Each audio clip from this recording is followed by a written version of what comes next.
Hello.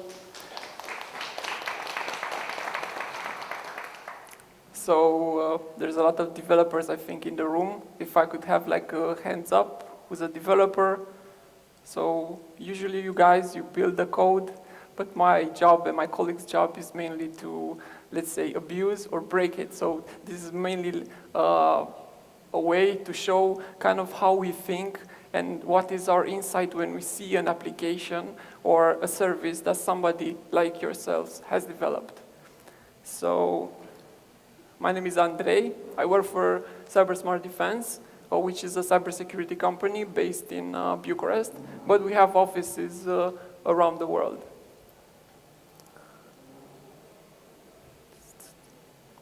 So usually when there's media portrayal of hacking or cybersecurity incidents, it's usually something close to magic. It just happens. Somebody just thought of a way and did some stuff. And I'm here to say that usually if it's a targeted attack, it implies that the guy who did it or the girl who did it has some technical knowledge and it's a process. So usually it's not magic. But I'm here to talk about, let's say, the first step of an attack, which is the open source intelligence use in an offensive way. So OSINT is just data that's publicly available on the internet or in other sources, which we get, we process, and we use it to accomplish our goals and our tasks. So who uses open source intelligence? Where, of course, everybody does, but the way it's used, it's a little bit different. So maybe somebody from a government will use it mainly to gather data, maybe some espionage, maybe the military also. Law enforcement maybe will use this data for building up cases. We in the cybersecurity field will use it also offensively, so to do our tasks, but also defensively. So if there's a security incident, there's maybe IP addresses in the logs, and we have to correlate all this information and make a report and educate the guest about, let's say, who did this. So everybody is using this, also malicious actors especially, because they're using data that you know about, but in a way, let's say, to their advantage. The first rule of OSINT, let's say, what do you do with this data, is just don't be evil and don't be creepy with it. So you can fall into this category. We also, when we are in this field, we have to be very ethical with the data that we can access and process. So this is, let's say, a pyramid showing how a pen test is done. Usually, the customer just wants the tip of the iceberg, the exploitation and the reporting part. But actually, there's a lot of work that goes into a penetration test. And the base of this pyramid is just gathering as much information about the customer and seeing where is their weak points. Usually in the, let's say, offensive field, you say that the attacker has to be right one time, so the defenders have to make one mistake, and if you exploit that mistake, you can then go forward and launch your attack or compromise some systems. So you need as much information as possible to find these weak points. The way that you can perform open source intelligence is in an active way. That means you are asking for data from the customer infrastructure, but that could leave logs. So sometimes you want to be a little bit stealthy and not do inquiries on the customer infrastructure, because he can have alerts on and he can know that the attack is coming. So you can also do this in a passive way, because information now is very easily to parse and digest. There are other aggregators of information. So the techniques that I'm going to show today can be done in an active way, but also in a passive way. And there's also a semi-passive way where you have some rules and you decide that, for example, the client is not logging certain things. So you can send as many inquiries as possible. There will not be alerts on this. And this has to be a judgment call. For the OSINT part, of the process of pen testing, you need a process just so that you can provide consistency to the client. And also you need to have a methodology. This methodology usually involves having good sources of data, and that you need to qualify over time. Then you need the automated or manual way to acquire this data, process it somehow, and then analyze it to make some favorable results for your scope. So some sources of data, of course, there are multiples. But for example, in social media right now, of course, there's an oversharing aspect, and you can have a lot of information that a customer doesn't want there to appear on the internet. For example, when we did a pen test, we found passwords, we found links to internal development sites, a lot of information that's just publicly available. Of course, what I will focus here is the part with the infrastructure. So when a client has assets, let's say websites, services online, this will leave a trace. And this trace, if you look at it, it will give you clues about maybe some other connected domains or asset the client has. So this part, the infrastructure part, I will focus here. But there's so many things that you can right now parse on the internet and get valuable information. One example in the code aggregators. So one of my colleagues needed to attack a website, but there was upload file functionality, and they didn't know how to bypass this. So they found out who the developer of the site was, and they looked online, and in a GitHub, they found an example code of how that upload file functionality actually was implemented. So by analyzing it, they bypassed the upload functionality on the site and uploaded malicious code to that site. So there's a lot of information that you can leverage, and for this you need, let's say, human ingenuity, not just machines or tools, let's say.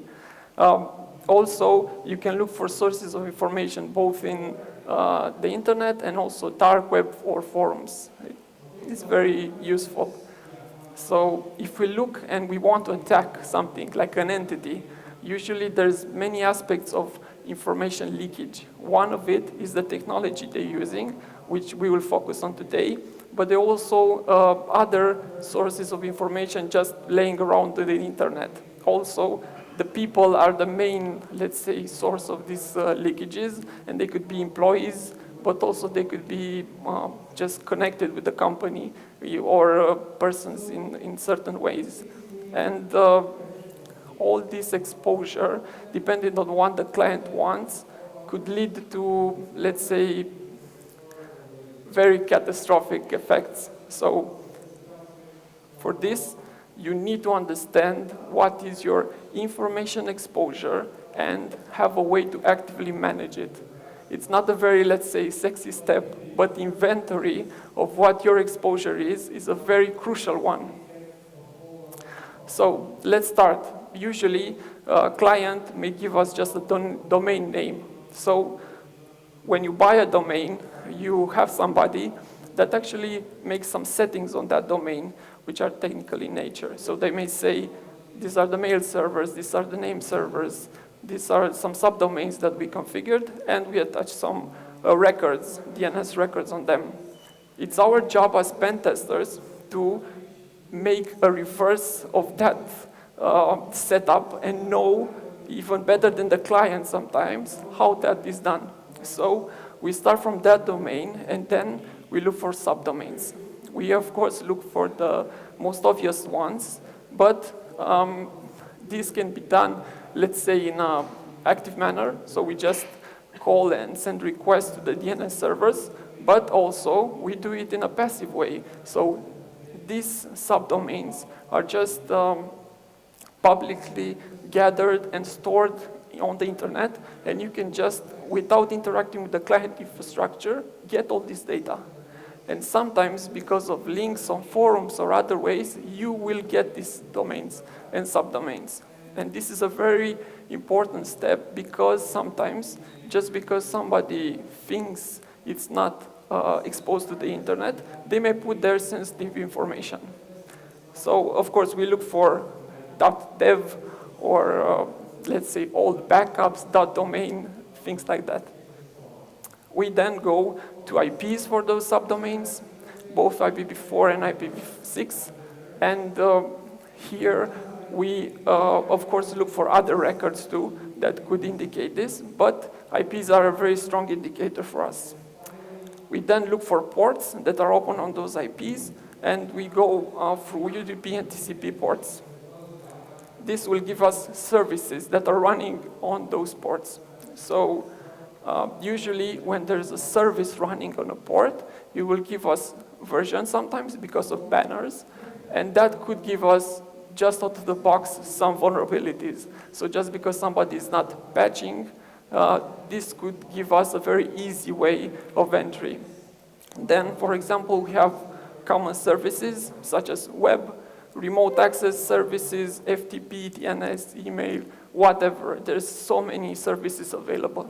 And just by doing OSINT, you can get sometimes usernames or configurations for those services. We often find, for example, keys that are stored in GitHub for, I don't know, some SSH server, and we just use them and connect. There's no need to, let's say, hack it or exploit something to get this. You just find it and you connect with it.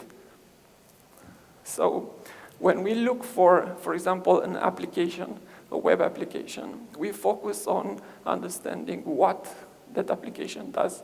It helps us to know how it works so that we can abuse it to our advantage and accomplish our goal, let's say, remote code execution, or what is the purpose of our talk. We then look for the paths.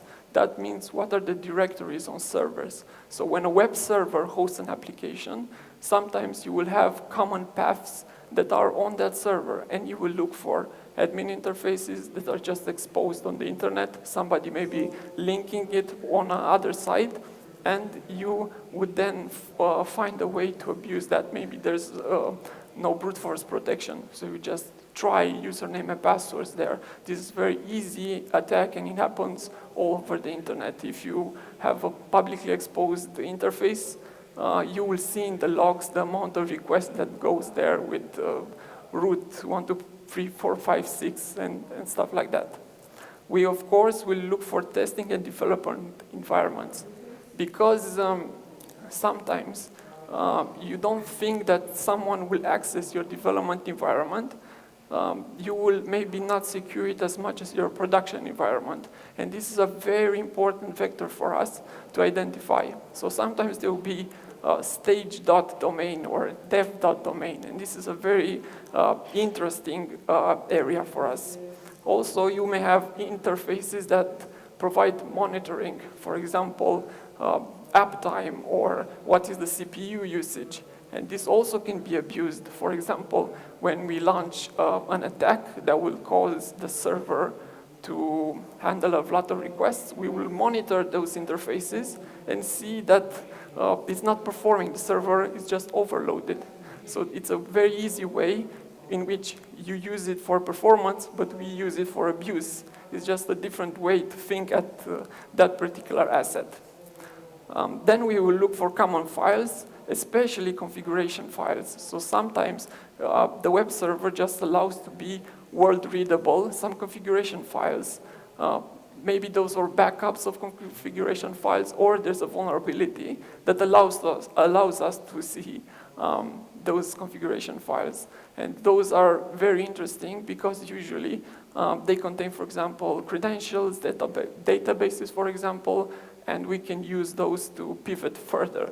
Of course, there's source code disclosure, which allows us to look in a white box manner at what the developer did and how we can use it in our advantage. We will also try to find out what are the entry points of the application. So I, as an attacker, will always control the input to the application. And you as a developer, you have to make sure that I don't abuse that input in any way. So if you're expecting something, you have to make sure that the application handles that correctly, and when it fails, it also fails safely. So not giving me further access to that system. So we will look for any entry points, and of course, if, let's say, one parameter is not sanitized and we find it, we may inject some code there or whatever the vulnerability is. We will look for APIs, and for example, for this point, there are, let's say, mobile applications in a store. We will take that mobile application, we will unpack it, and see if the application stores, for example, API endpoints. So just from that mobile application and the way we unpack it, we will see, without touching the server, how and with what it's communicating to. And we will have, let's say, a good deal of knowledge about how the application is working. We will also look for emails to that application, and we will do this because sometimes we know that a certain developer works on an application. So for a bad guy, it's easier not to attack the application, but the developer. So if there's an exposure of, let's say, credentials for that developer, he may get targeted for access to that particular application. So we consider that an information exposure, and we will sometimes notify the client if we think there's a risk there. We also will look for other third-party integrations. So there's been a lot of attacks, for example, with JavaScript hosted on other sites that gets included in your site. And sometimes they get compromised. So without even you knowing, you're serving corrupted JavaScript that attacks your customers. And this is a very interesting vector of attack. So you're not necessarily attacking your target, but connected targets that are more vulnerable and easier to exploit. And of course, this is an iterative process. So let's say we started from a domain.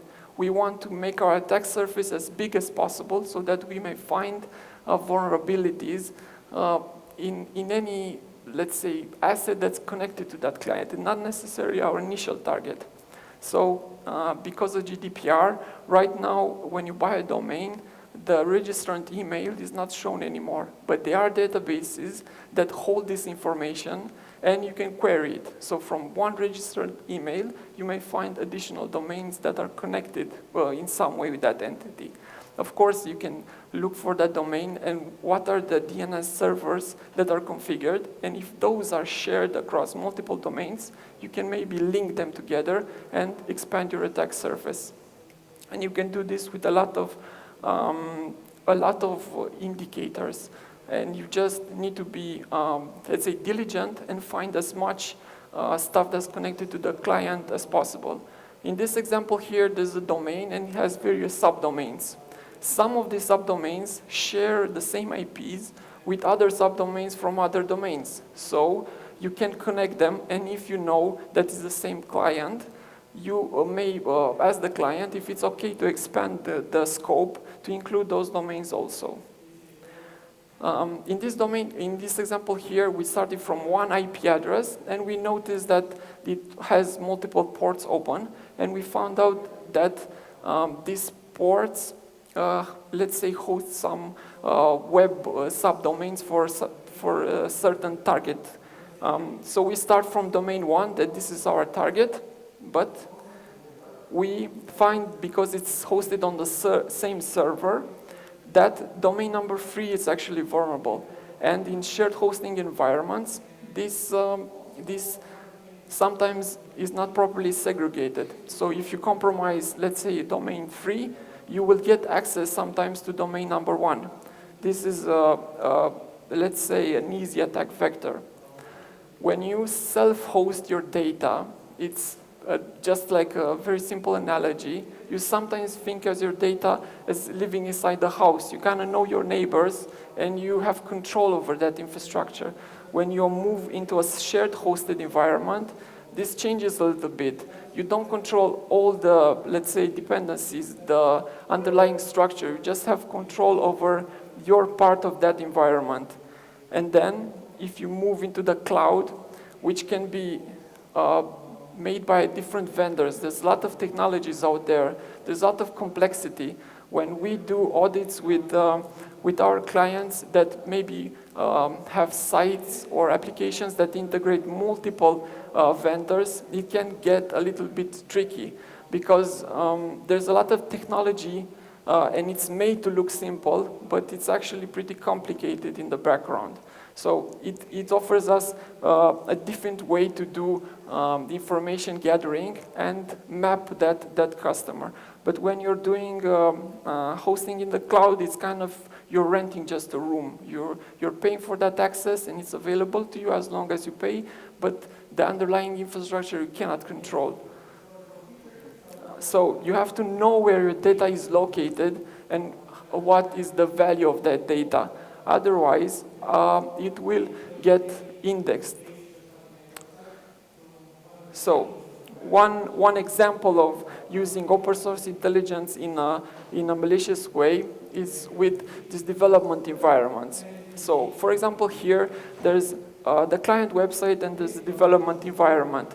By attacking just the developer website, we can get to the source code and then find a vulnerability that we just exploit on the main website. And this, for example, you can do, of course, with the same .domain, and it has a .dev, let's say, subdomain where it hosts this environment.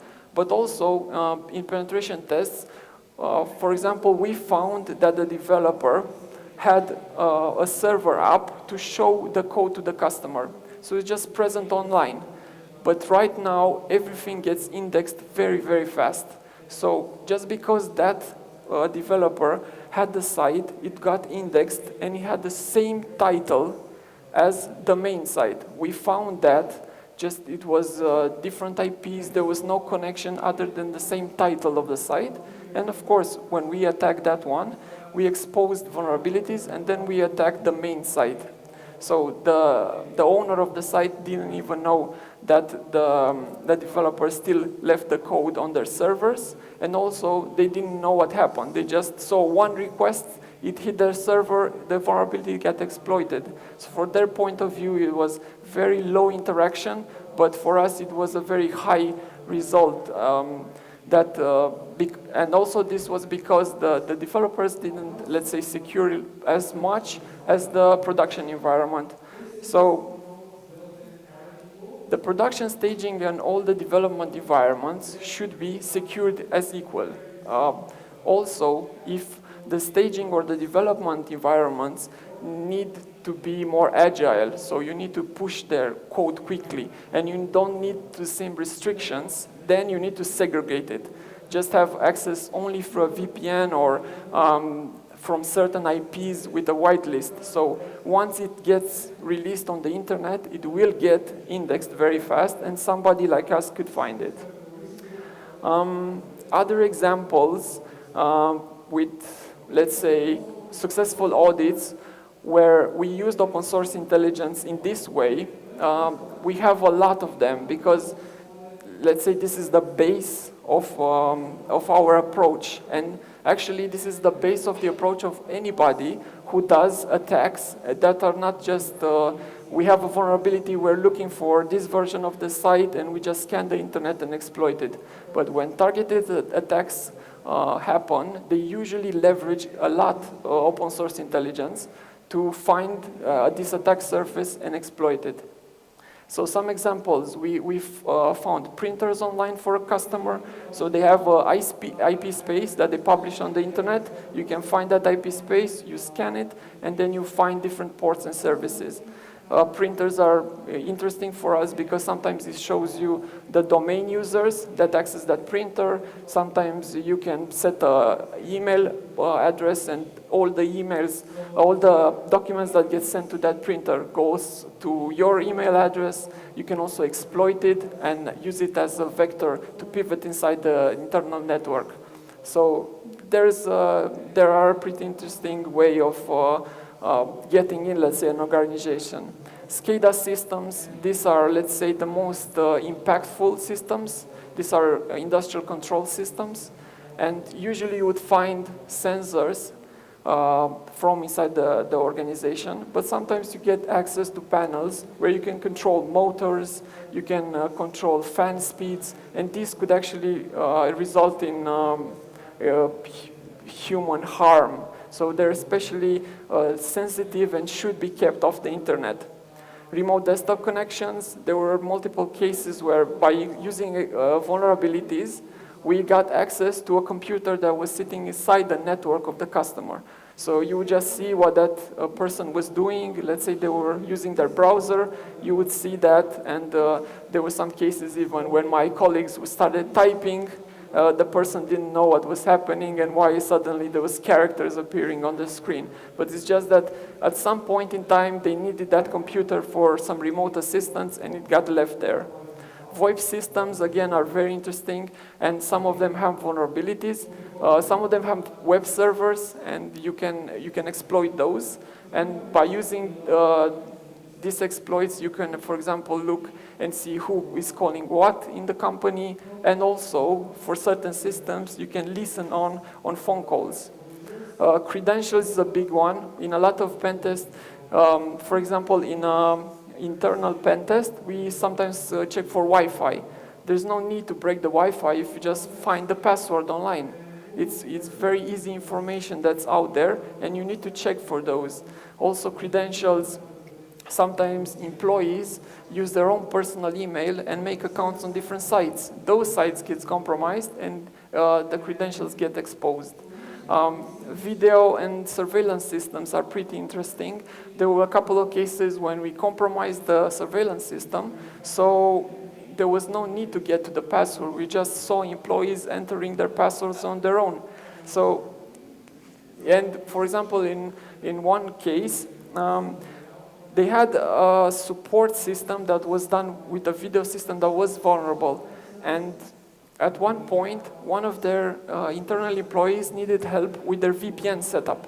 So they just showed to the camera their VPN credentials. We saw those credentials and just accessed their internal network. It totally changed the way that the audit went from that point on. And this type of information is critical. So it's, of course, sometimes just left out in an accidental way, but still, you need to somehow manage these things. Also, video audio feeds, getting access to microphones, people say stuff they don't know they're saying it, so you can overhear certain passwords. They're very valuable if you can access them just freely on the internet.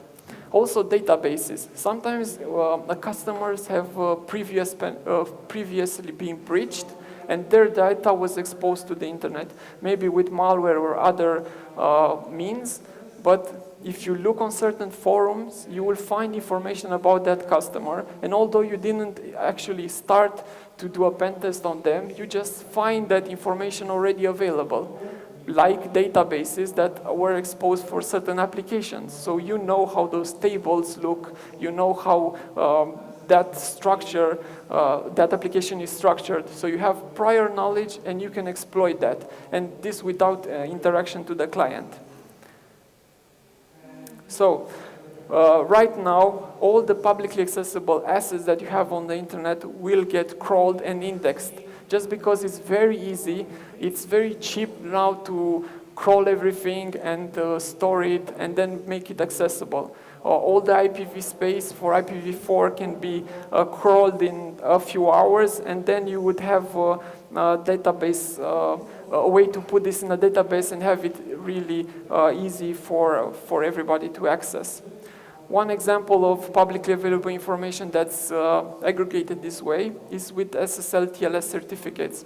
In this example here, Google has a transparency report where they make available all the TLS certificates that they see. And this is a great way, for example, for us as penetration testers, to look for subdomains. When you issue a certificate, a TLS certificate for a subdomain, that get indexed, and in the issuer fields you will see the name of the subdomains. So it's a really good way to find those. And of course it's almost instant now. If you put a TLS certificate request, you will see it here very, very fast. And you will see also how that infrastructure changed for the client over time. And you can see that for, of course, your assets right now. Also Facebook, they have this tool called Certificate Transparency Monitoring, where you can enter the name of the domains that you're interested in, and they will show you with alerts when a certificate is issued. And this is used mainly for phishing. So when you have a popular site, sometimes people will make phony pages to try to collect credentials for your users. And to make it more legit, they will buy a TLS certificate for that fake site. So if you monitor what TLS certificates are issued on your legitimate domain, you will see that there's a domain that appeared with a name that resembles your domain.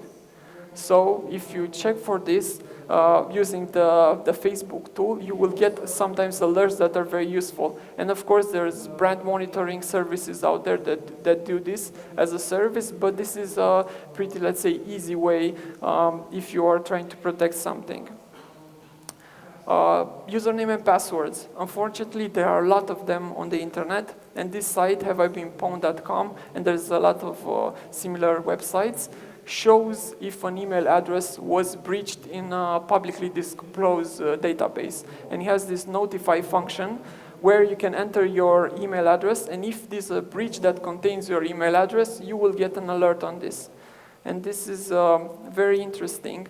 Currently on their website, there's almost 400 sites that were breached, and database or information was exposed. But in actuality, there's a lot more information available. This is only a small part. So here, for example, they say there's 8 billion accounts that got compromised. But there's a lot more, and a lot of databases are not publicly available. You somehow have to pay for them or different things like that. Usually when you enter your address, there's, let's say, good news, there's no breach found, or there's bad news and your account was breached. In that case, the likelihood of receiving spam will increase, of course, because you'll get added to spam list, but it may prove even more dangerous if you're, for example, connected to a domain that's interesting, and you may get maybe tailored attacks, so malware or the different type of viruses that will be sent directly to you because your email address is now public. And if, let's say, you have a password that you use on a service that got breached, but the same password and email was used on others, you will have people that will spray the internet and try to find those too. Also, if you use the same password on the breach site as your email address, then your email address will get compromised, and unfortunately there you would have reset tokens, links, and it will give access to attackers to a lot of information.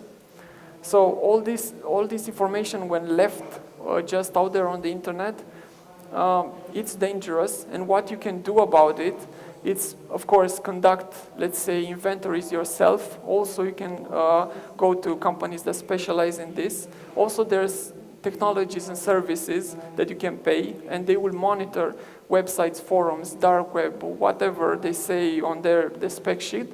And also, there's the possibility of you to disseminate actually fake information. If a website asks for your real name, you are, unless you want to choose to do that, you're not actually, it's not actually necessary to do that. So if you know you're not, you don't need to associate your identity, your true identity with a certain product, you may use other credentials. You may make, for example, when they ask for an email address, you can just use a throwaway email that will just disappear in 10 minutes. You don't need to give your real email, because if that site gets breached and your password gets exposed, it will get inside these databases that are on the internet, and you may be at a greater risk. So it's about managing on a personal and also as an organization this exposure. The most important thing is empowering people to know about these problems and do the correct steps. So you can do awareness talks with your employees and actually tell them about these risks. Of course, you can set policies, both for social media, that means this is acceptable, this is not acceptable, and big companies usually employ this. And of course, you can have monitoring system that checks for these posts, because sometimes there's just I don't know, a person is just taking a snapshot, they're posting on a Facebook, but on a post-it, behind them there's their username or password. So you have to check for this somehow.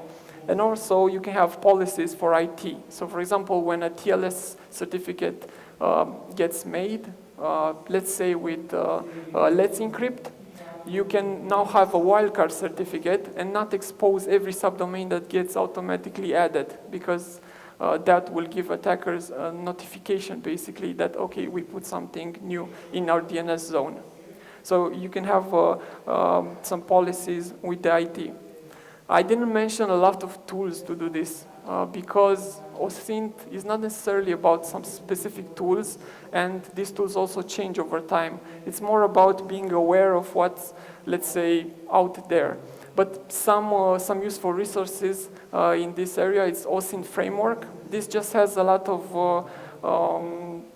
of small tools that you can use for specific tasks, and it may give you additional insights.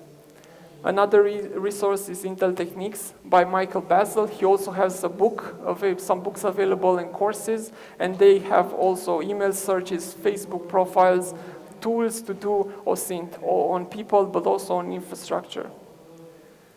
And on GitHub, there's this awesome OSINT repo, which has a lot of resources about how to do code searches, how to use social media sites better, how to use search engines better, because they're just technology and you need to use them in, let's say, in a creative way. Thank you for your time, and yeah, OSINT all the things. This is just a link to the company website, and I think I have 5 minutes if there are any questions. Yeah, around, yes, that. And I'm here this time, and I didn't went to search internet again. Questions? I'm going to run with the microphone towards you. Oh? Why are you looking at me so scared? I'm really nice.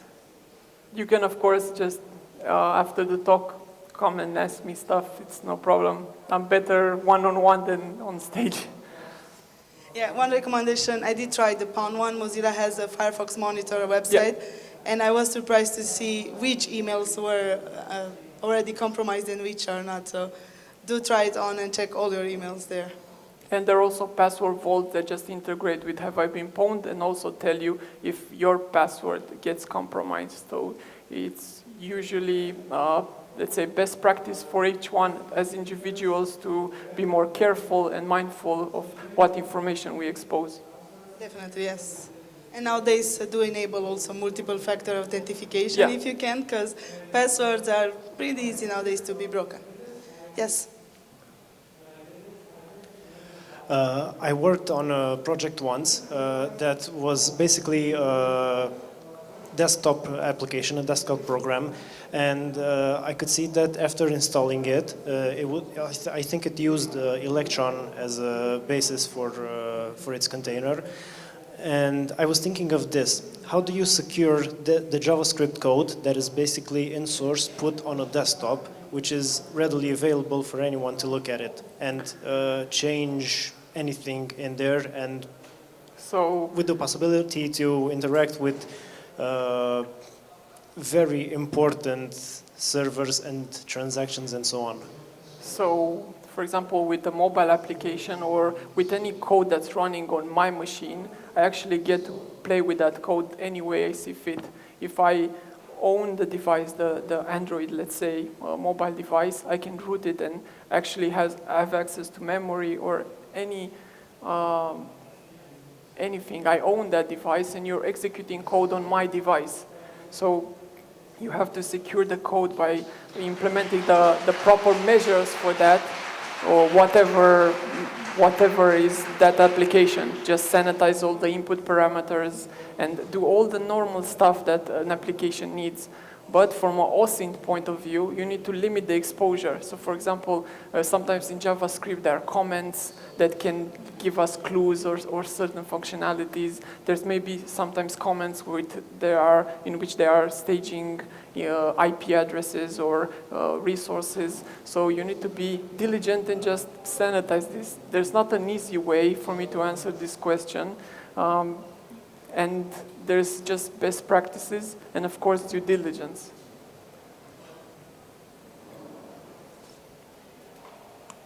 I wrote an article on Reddit a few weeks ago that was saying that private repositories on GitHub got compromised by some kind of new ransomware. I was wondering if GitHub private repositories get compromised today, how can I protect my data on a similar platform? So, of course, two-factor authentication helps a lot. Even if you have a way to get the private keys of developers, a second layer of authentication helps. So usually, if you want to be, let's say, ultra-paranoid, you may have 3 factors, something you know, like your password, something that you have, like a second-factor authentication, and something that you are, so biometrics. Of course, there may be compromises that happen, but you need to be aware of those and just limit it the best way possible, let's say. So in that private repository, not have, although it's private and you think it's private, not have private keys in them, sanitize that code the best as possible, just deploy the private keys, for example, only when they're sent to the production server, because although it's private, it could be accessed by somebody, not necessarily by hacking GitHub, but maybe if you have malware on your system or other means. So let's say the real sensitive information should all be stored on secure systems, like the server that gets deployed on, and not in the repositories, as a one, let's say, quick fix. But yeah, it's difficult to 100% secure everything, and you have to go with the premise that it may get breached at some point, and just take steps to ensure that if that happens, there's minimal exposure.